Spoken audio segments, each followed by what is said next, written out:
Imagine looking at a corporate bank account, right? And you see $3.8 million sitting there. Which sounds like a lot to a normal person. Yeah, exactly. But knowing full well, your company burns over $12 million a year on, research and development alone. The accountants are definitely sweating at that point. Oh, for sure. The board is looking at a calendar where bankruptcy isn't measured in years, it's measured in weeks. Literally weeks. But then, on the exact morning you have to confess this terrifying financial reality to the public markets, a $60 million lifeline just drops from the sky. That's like a movie script. It really is. So, welcome to this special deep dive. We are tailoring this specifically for you, the retail investor who wants the real story behind the numbers. And we're keeping the talk tickers vibe today, right? Absolutely. Zero Wall Street jargon, heavily data forward, and strictly focused on what this means for your portfolio. We are tearing apart the Q4 2025 earnings transcript of Traws Pharma. Ticker symbol TRAW. Right, to figure out exactly how a clinical stage biopharma company manages to pull off a 0-hour financial rescue. And, more importantly, what they are building that convinced private investors to risk that kind of capital. Because the tension in this specific transcript, it is palpable. You are looking at a management team operating under absolute binary risk. Yeah, do or die. Exactly. They are presenting this narrative of a scientific breakthrough while at the exact same time managing an existential financial crisis. It's wild. When you strip away the polished executive summary, the structural reality of this call reveals a massive pivot in the company's identity, an intense regulatory standoff with the FDA, and a financing agreement that is engineered with some of the most aggressive downside protections you will ever see in the biotech sector. So let's start with the sheer math of that survival, because the most glaring data point from the entire document was their balance sheet as of December 31st, 2025. The cash cliff. The cash cliff, exactly. Traws had a mere $3.8 million in cash equivalents, and short-term investments. And for a clinical stage company, you aren't generating operational revenue. Right. You are an engine that only consumes cash. Okay. You're paying for highly specialized scientific staff, regulatory filing fees, those specialized contract research organizations, and just basic corporate overhead. You're just burning money. When a biotech company gets down to $3 million, they are entering a death spiral where they can't even afford the legal and administrative costs to properly wind down the company in a bankruptcy. And the historical context makes that 3.8 million figure even more stark. Because of where they were the year before? Exactly. At the end of the prior year, 2024, this same company had $21.3 million. Wow.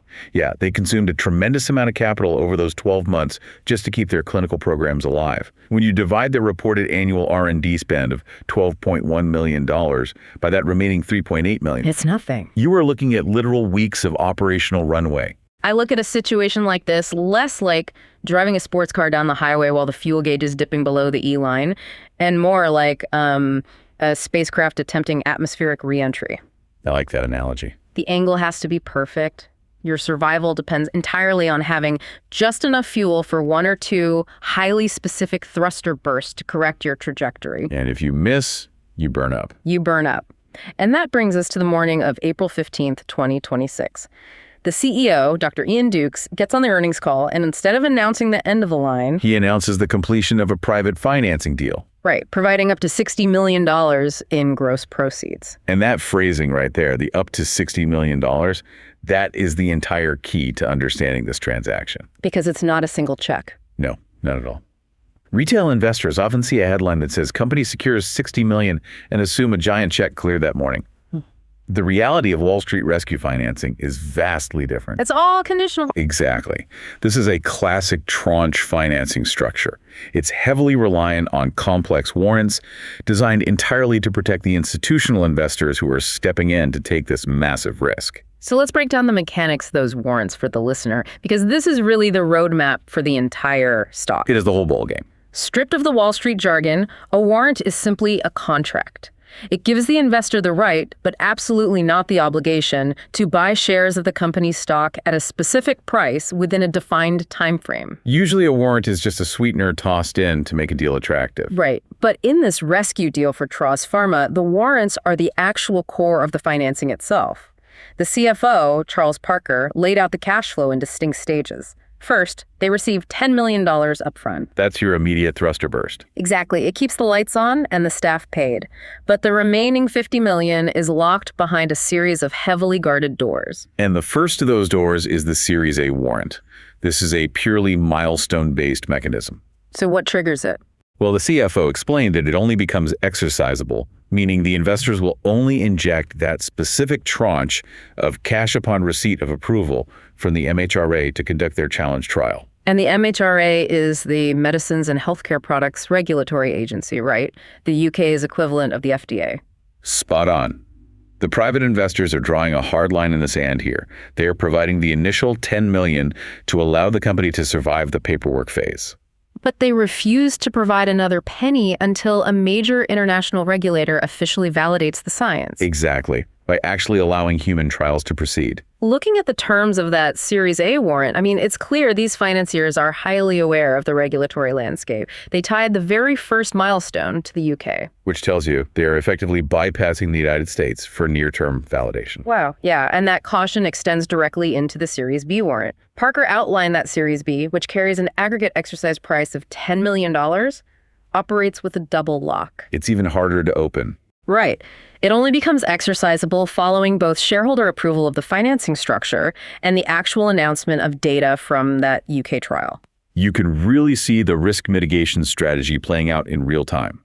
First, the investors demand regulatory approval just to unlock Series A. Just to start the trial. Yep. Then they demand the company actually execute the trial and produce the data to unlock Series B.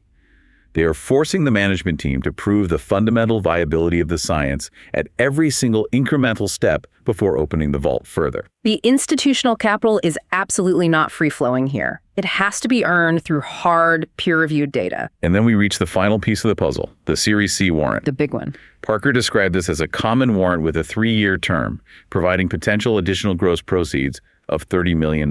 So if Series A and B are the survival milestones, Series C is the ultimate upside option. Exactly. It allows these early rescuers to ride the wave if the drug turns out to be a massive commercial success over the next 3 years. Understanding this structure completely reframes how you have to evaluate the company's financial health.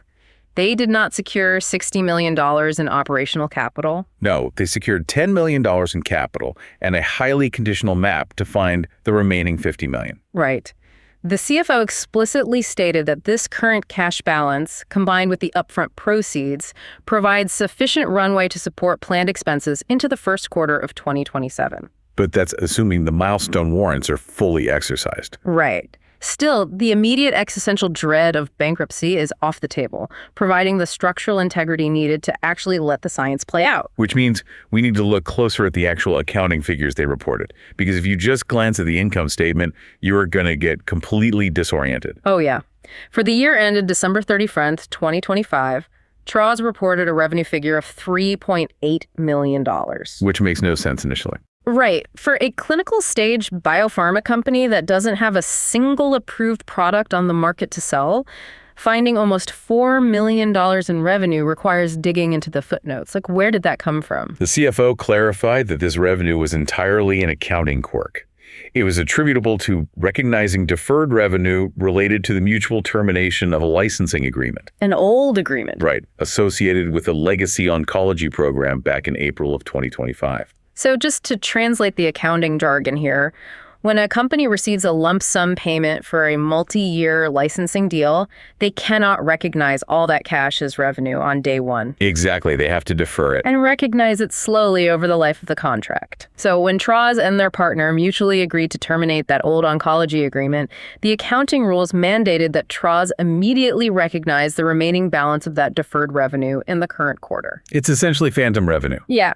They didn't sell $3.8 million worth of a new drug. They just dissolved an old contract, and the ledger had to be balanced. As an investor, you have to mentally zero that out because it is entirely non-recurring. It tells you absolutely nothing about the future cash-generating ability of their current pipeline. And the net income line is even more chaotic. Oh, it's wild. For the full year 2025, they reported a net income of $9.2 million. But if you look back at 2024, they reported a staggering, eye-watering net loss of $166.5 million. You do not swing from a $166 million loss to a $9 million profit organically without a commercial product. No way. So what drove that? The explanation for that massive swing lies in a specific line item from 2024. It was a $117.5 million charge for acquired in-process research and development expense. IPR&D. Yes, often abbreviated as IPR&D. To understand this, we have to look at the corporate history. Traws Pharma, under its previous iteration as Onconova Therapeutics, merged with Traws Viromet. Right. And when one biotech company acquires another, they're primarily buying the intellectual property, the pipeline of drugs still in testing. I think about IPR&D like buying a massive commercial skyscraper that is only halfway built. You pay a fortune for the structure, the land, the blueprints. But because the building isn't finished, you can't lease out any office space. You can't generate a dime of rent. That's a perfect way to look at it. So the accounting standards, specifically under FASB rules, look at that unfinished building and say, hey, because this asset has no alternative future use, if the drug fails, you must immediately write off a huge portion of its assigned value as an expense. And that regulatory logic completely explains the situation. The $166 million loss in 2024 was not the company throwing cash into a furnace through operational incompetence. It was a required paper loss. Right, recognizing the sheer cost of acquiring the virology pipeline that now represents their entire future. Conversely, the $9.2 million net income in 2025 is largely driven by non-cash adjustments. Things like the revaluation of warrant liabilities based on stock price fluctuations and that recognized deferred revenue we just talked about.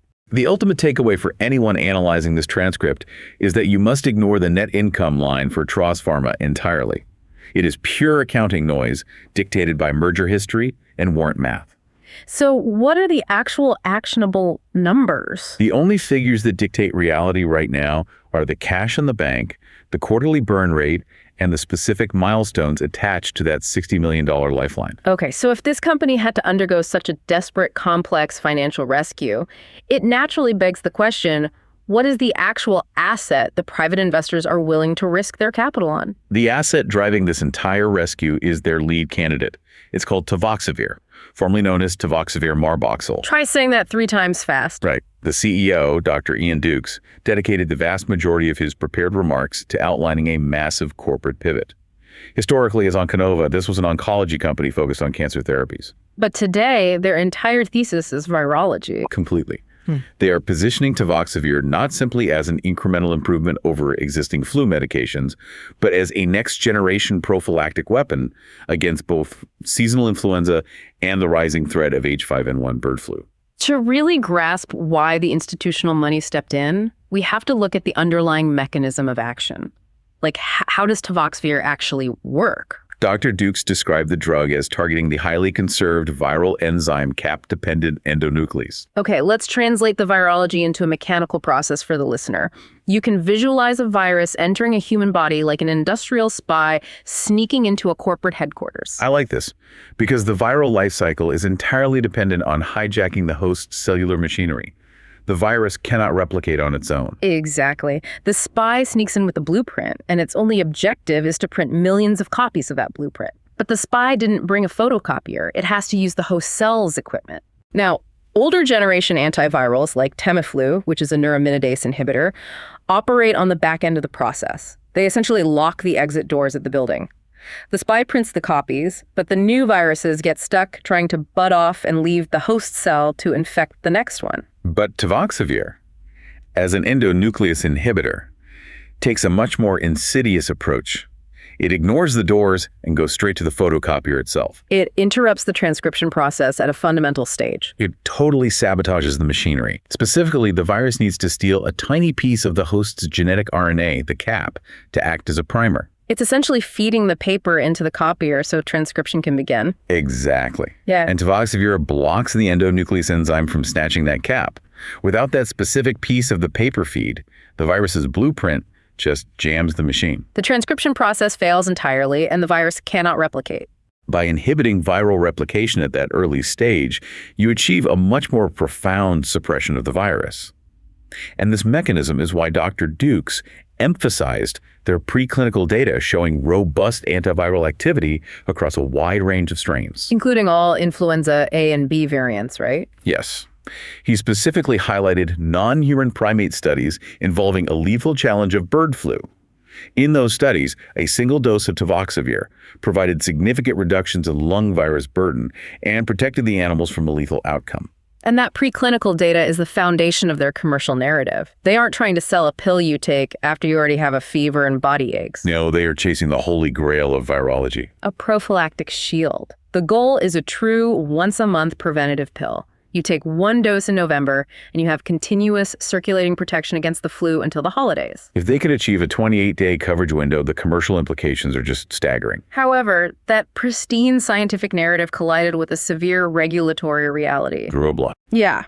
In January, Traws submitted their investigational new drug application, the IND, to the FDA, seeking permission to initiate human trials within the United States. Standard procedure. Right.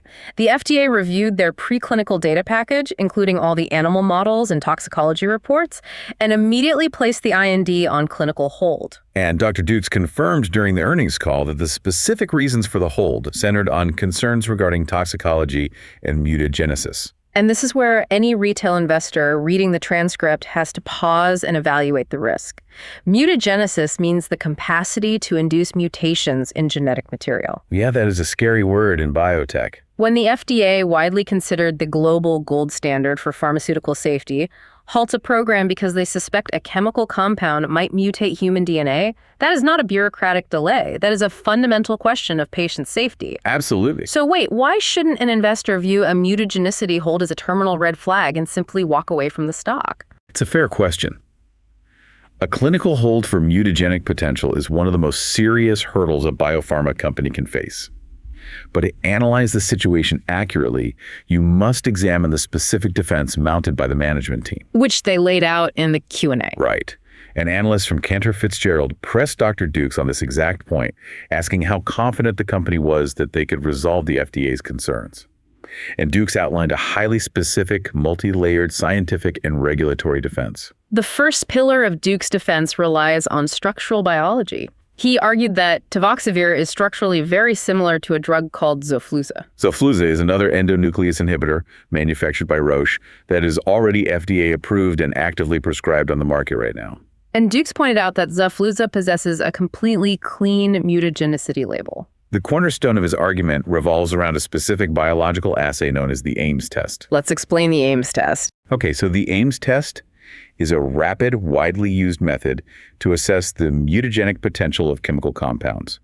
It uses specific strains of the bacteria, Salmonella typhimurium, that carry mutations, rendering them unable to synthesize the amino acid histidine. So under normal conditions, these specific bacteria cannot grow unless you provide them with a histidine-rich environment. Precisely. The test involves exposing these histidine-dependent bacteria to the experimental drug, in this case Tavoxel, on an agar plate lacking histidine. Right. If the drug is truly mutagenic, it will cause new mutations in the bacteria's DNA. Some of those mutations will inevitably reverse the original defect, allowing the bacteria to suddenly synthesize their own histidine. And then they grow into visible colonies on the plate? Yes. And if you see colonies growing, the drug is flagged as a potential mutagen.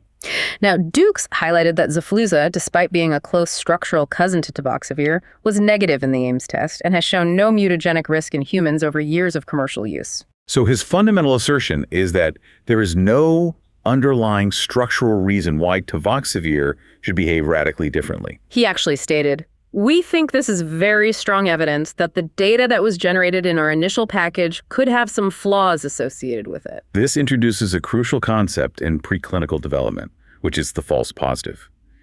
In vitro tests experiments conducted in a petri dish rather than a living organism are highly sensitive but not infallible. Right, because a chemical compound might interact bizarrely with the specific agar medium, or the concentration of the drug applied to the bacteria might be artificially massive. In a way that human metabolism would never replicate. Dukes is suggesting that the initial red flags the FDA saw are likely artifacts of the testing methodology itself, rather than a true reflection of the drug's interaction with human genetics. And to prove this, Dukes outlined a bold operational plan. Traws isn't just going to argue with the FDA, they're going to generate new comparative data. They plan to repeat the specific assays that caused concern. And critically, they intend to run the already approved drug, Xofluza, alongside Tavoxel as a control within the exact same experiment. Which is brilliant. If the testing environment throws a red flag for both the experimental drug and the drug that millions of people already take safely, Traws can present that data to the FDA. They can demonstrate that the specific assay conditions are overly sensitive and producing false signals. It is the most scientifically rigorous method to dismantle a clinical hold. However, Dukes leaned on a second argument that is arguably much more compelling from an investment perspective. Oh, the international angle. Yes. It highlights a fascinating dynamic in global biotechnology.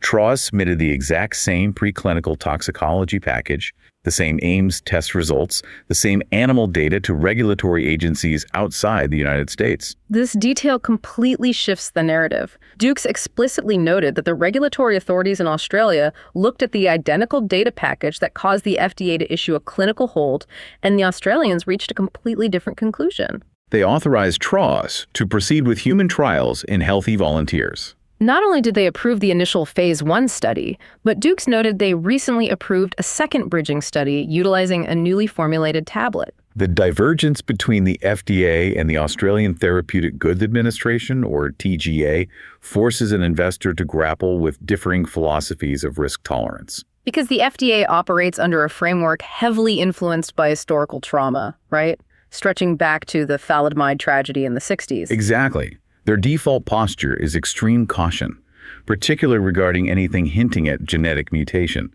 They often prioritize the avoidance of hypothetical harm over the speed of innovation. Contrast that with the Australian regulatory environment.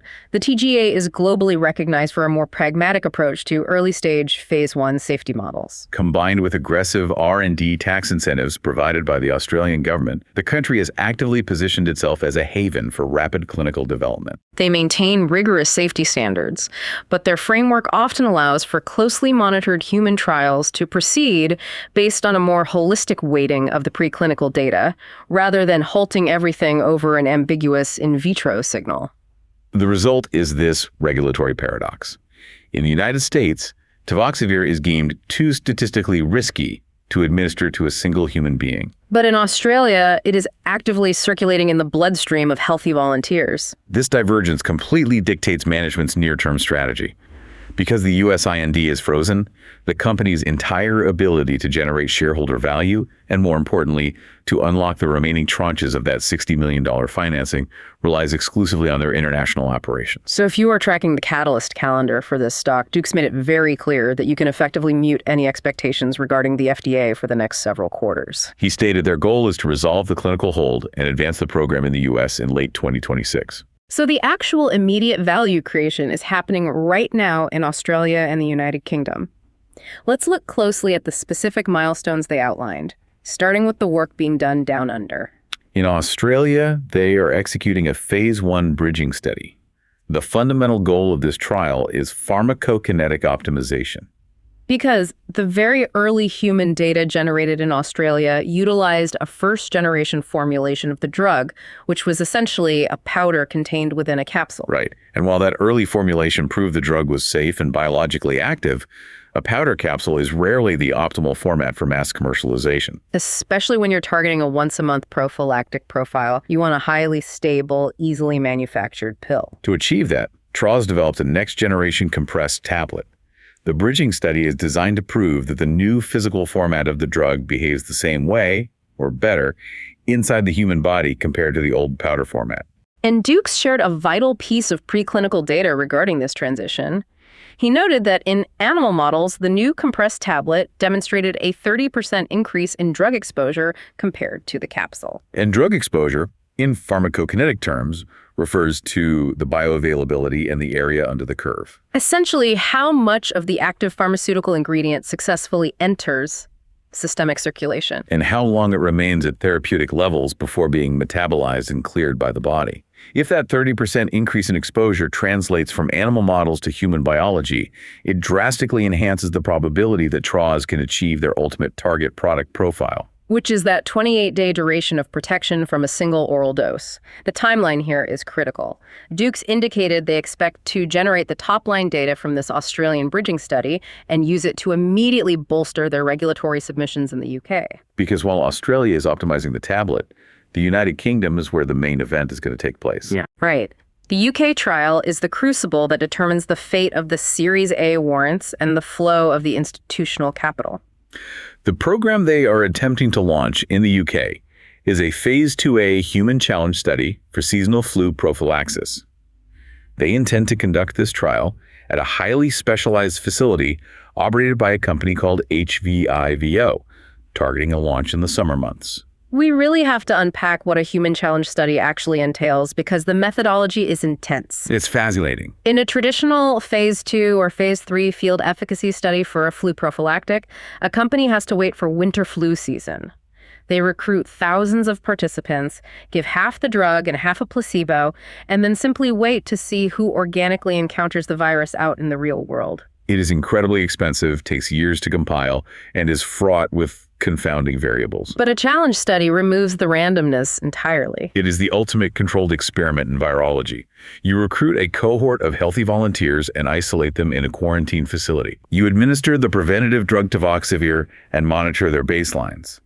Then, you intentionally and deliberately expose every single participant to the pathogen. Wait, really? Yes.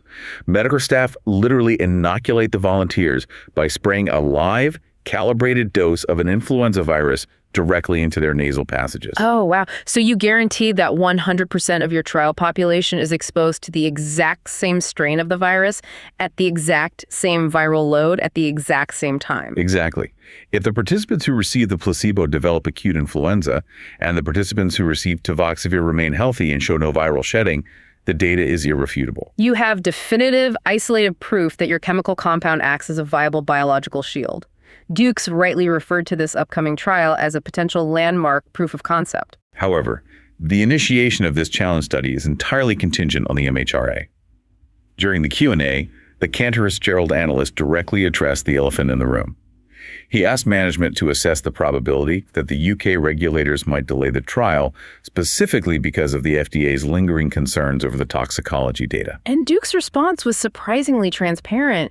He didn't offer false guarantees. He stated, "We can't really answer that question today." He explained that Traws submitted the comprehensive data package, including the new Australian safety data, and the MHRA is currently operating on a strict 30-day review clock. He reiterated his belief that because Australia had reviewed the mutagenesis data multiple times and allowed trials to proceed, he remained optimistic the UK would adopt a similar pragmatic interpretation. While optimism is necessary for a biotech CEO, it is not a structural guarantee for an investor. Right. The MHRA is a sovereign, independent regulatory body. They have their own internal risk frameworks and their own biostatisticians. It is entirely plausible that they could review the FDA's clinical hold, review the underlying Ames test data, and decide to hit pause on the challenge study out of an abundance of caution. Preferring to wait until Traws completes the new comparative assays with Xofluza. Exactly. And if the MHRA decides to pause, the consequences are severe due to the architecture of the financing deal we talked about. Right, because the Series A warrants only become exercisable upon MHRA approval to conduct the trial.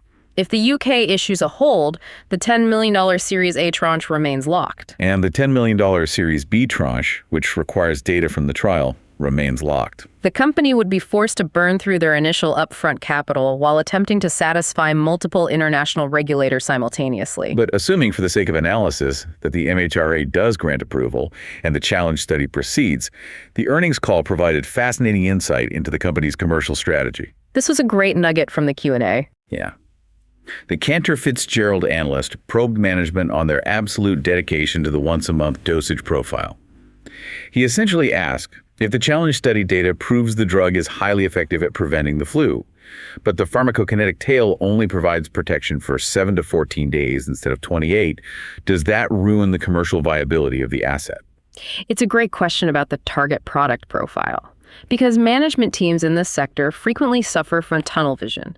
They engineer a drug to be best in class, and if the human data misses their internal projections by a fraction, they often abandon the program entirely, viewing it as a failure. But Duke signaled a very different highly pragmatic approach. He stated unequivocally that a shorter duration of protection would not ruin the commercial prospects. He revealed that the company had conducted extensive market research indicating that a once-weekly oral prophylactic pill would still be perceived as highly attractive by patients and physicians, especially when compared to the logistical friction of injectable alternatives. He noted that the design of the UK challenge study is intentionally structured to assess the degree of protection at multiple time intervals. 1 week, 2 weeks, 3 weeks, and 4 weeks post-dosage. This flexibility is a vital signal. It means Traws is not going to let perfect be the enemy of good. If the data dictates that Tavoxel is a once-a-week drug, they are prepared to accept that victory, pivot their phase 3 trial design accordingly, and drive toward commercialization. They are focused on bringing an asset to market, not just proving a theoretical scientific maximum. So having deconstructed the terrifying cash cliff, the intricate mechanics of the $60 million rescue financing, the underlying virology of endonuclease inhibition, and the complex international regulatory web spanning the FDA, Australia, and the UK, we must synthesize these variables into a cohesive thesis. Which brings us to the bottom line, the verdict.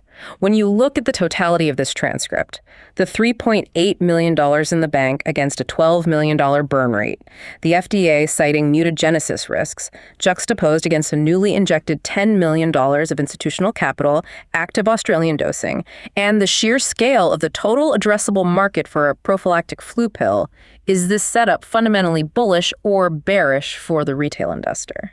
Analyzing the raw mechanics of the situation, I take a cautiously bullish stance, but it requires a massive non-negotiable caveat. Which is? This equity is suitable exclusively for the highly risk-tolerant portfolio. This is an investment where the structural reality dictates that the stock could approach zero if the regulatory dominoes fall against them. Right. However, the bullish thesis is supported by two distinct pillars. The first pillar has to be survival. The upfront tranche of the private financing fundamentally alters the timeline. By securing that initial $10 million, management removed the immediate, suffocating threat of insolvency. They bought themselves the most valuable commodity in biotechnology, which is time. Time to run the Australian bridging study, time to answer the FDA's questions, and time to face the MHRA. And the second pillar is the sheer scale of the total addressable market, or TAM. The commercial opportunity for a highly effective oral flu prophylactic is staggering. You have the standard seasonal influenza market, which impacts millions globally every year. But the true exponential upside, the narrative that attracts institutional capital, is the potential for government stockpiling. Yes. Dr. Dukes explicitly discussed this during the call, specifically mentioning BARDA. For those unfamiliar, BARDA is the Biomedical Advanced Research and Development Authority, a division of the U.S. Department of Health and Human Services. Their entire mandate is the procurement and development of medical countermeasures against bioterrorism and pandemic threats. Dukes highlighted the escalating global concern regarding H5N1, highly pathogenic avian influenza or bird flu. If a company can prove that a single pill provides a month of prophylactic protection against strains like H5N1, they immediately become a prime target for BARDA contracts. Government stockpiling completely changes the valuation model of a biopharma company. You aren't fighting for market share prescription by prescription, spending millions on television advertising. If BARDA decides the national stockpile requires 50 million doses of your drug sitting in a secure warehouse just in case a pandemic breaks out, that is guaranteed massive scale revenue. It is the ultimate blue sky scenario that justifies the early stage risk. However, that blue sky scenario cannot be accessed until the immediate regulatory reality is navigated. This provides you, the listener, with a highly specific, actionable trading plan. So what are we watching? In the near term, you must isolate your focus. The FDA timeline is paused until late 2026. The single binary catalyst that dictates the trajectory of this stock is the pending decision from the UK's MHRA regarding the Phase 2A challenge study. The 30-day review clock is the entire game. If the MHRA approves the trial, two massive structural shifts occur simultaneously. First, the Series A warrants are triggered, injecting the next tranche of institutional capital and dramatically extending the company's operational runway. And second, the narrative surrounding the drug shifts radically. If both the Australian TGA and the UK's MHRA review the exact same toxicology data and conclude it is safe for human trials, the FDA's mutagenicity concerns begin to look increasingly isolated and conservative. The market will likely re-rate the stock higher simply because the financing risk evaporates and the international validation grows. Conversely, if the MHRA issues a hold, Echoing the FDA's caution, the foundational thesis cracks. The Series A cash remains locked, the flagship challenge trial is delayed indefinitely, and management is forced to burn their limited upfront capital fighting a multi-front regulatory war over fundamental toxicology. That is the true binary risk. But there is one final brilliant piece of financial engineering buried deep in the Q&A session that we have to highlight because it gives investors a literal line in the sand to watch. It involves the Series C warrant, the $30 million upside option. The analyst asked if the company could simply tap into that $30 million whenever they needed it over the next 3 years. Dukes revealed that the warrant contains a highly specific accelerated feature, a forced exercise clause. He detailed that if the stock trades at exactly double the deal price for 30 consecutive trading days, the company has a 10-day window to legally force the private investors to exercise the warrant and hand over the $30 million in cash. And Dukes noted the deal price was $1.67. The math there is clear. Double $1.67 is $3.34. If Traws Pharma's stock price climbs to 3.34 and manages to stay above that line for 30 consecutive days, management can slam a button and recapitalize the entire company. The game theory and market mechanics that this single clause creates are fascinating. For an investor, 3.34 becomes a massive psychological and technical battleground. Think about the incentives. The institutional investors holding those warrants might want to delay handing over $30 million until the Phase 2A efficacy data is fully analyzed. If the stock begins to approach $3, you could see those institutions actively shorting the stock against their warrant positions, creating artificial selling pressure to keep the price suppressed below 3.34 to prevent the forced exercise. It is institutional warfare playing out on the chart. At the same time, bullish retail investors and management are highly incentivized to push the stock over that 3.34 threshold to secure the bag and permanently remove any lingering financing risks. It is incredibly rare that retail investors get to see the exact mathematical mechanics of a stock's near-term ceiling or breakout point spelled out so clearly in an earnings transcript. It creates a defined roadmap. You monitor the MHRA decision to gauge the immediate downside risk. If the trial is proved and the stock begins to run, you monitor that 3.34 level to gauge the upside friction and the potential for a massive forced capital injection. It is a high-stakes, highly specific setup, but if you understand the structural mechanics we just laid out, you are evaluating the risk with your eyes wide open. And that is the ultimate goal of diving this deep into the transcript. We look past the polished executive summaries to see the actual gears turning underneath. We examine the $3.8 million bank account, the $60 million rescue map, the complex accounting rules governing acquired R&D, and the intricate virology of sabotaging a cell's transcription machinery. It requires analyzing the intersection of capital preservation, scientific innovation, and global regulatory frameworks. Which brings us to the end of our deep dive today. But before we wrap up, I want to leave you with a broader question to consider, one that extends far beyond the fate of Traws Pharma. We spent a significant amount of time today discussing the divergence between regulatory agencies, the FDA in the United States, the TGA in Australia, the MHRA in the United Kingdom. These agencies are the ultimate gatekeepers of human health and medical advancement. They operate at the intersection of public safety and scientific progress. Consider the philosophical tension highlighted by this transcript. You have a biopharma company developing a prophylactic pill designed to prevent a potential global pandemic, like H5N1 bird flu. The company submits their preclinical data package. The FDA, operating under a framework heavily influenced by historical tragedies, looks at an in vitro petri dish assay, sees a potential signal for genetic mutation, and slams on the brakes. Their priority is the absolute mitigation of hypothetical harm. A strictly protective posture. But then regulatory agencies in Australia, operating under a framework that integrates broader risk-benefit models, look at the exact same petri dish, the exact same animal data, and they hit the gas. Because they conclude that the potential risk of an in vitro false positive is heavily outweighed by the massive potential benefit of advancing a novel antiviral. They allow human trials to proceed. It represents a fundamental divergence in bioethical philosophy at the highest levels of government. So the provocative thought I want to leave you with is this. When the world's leading health agencies examine the exact same science and arrive at completely opposite conclusions regarding risk, who is actually protecting the public? It's a tough question. Are we ultimately saving lives by enforcing extreme caution and pausing innovation at the first sign of an anomaly? Or, in the face of escalating global viral threats, are we risking millions of lives by structurally delaying the development of the very shields that might protect us from the next pandemic? Keep a close eye on the trajectory of Traws Pharma over the next 6 months. Because whether this compound proves to be a toxic failure or a revolutionary prophylactic, the outcome will provide a fascinating data point on which regulatory philosophy was ultimately correct. Thank you for joining us on this deep dive.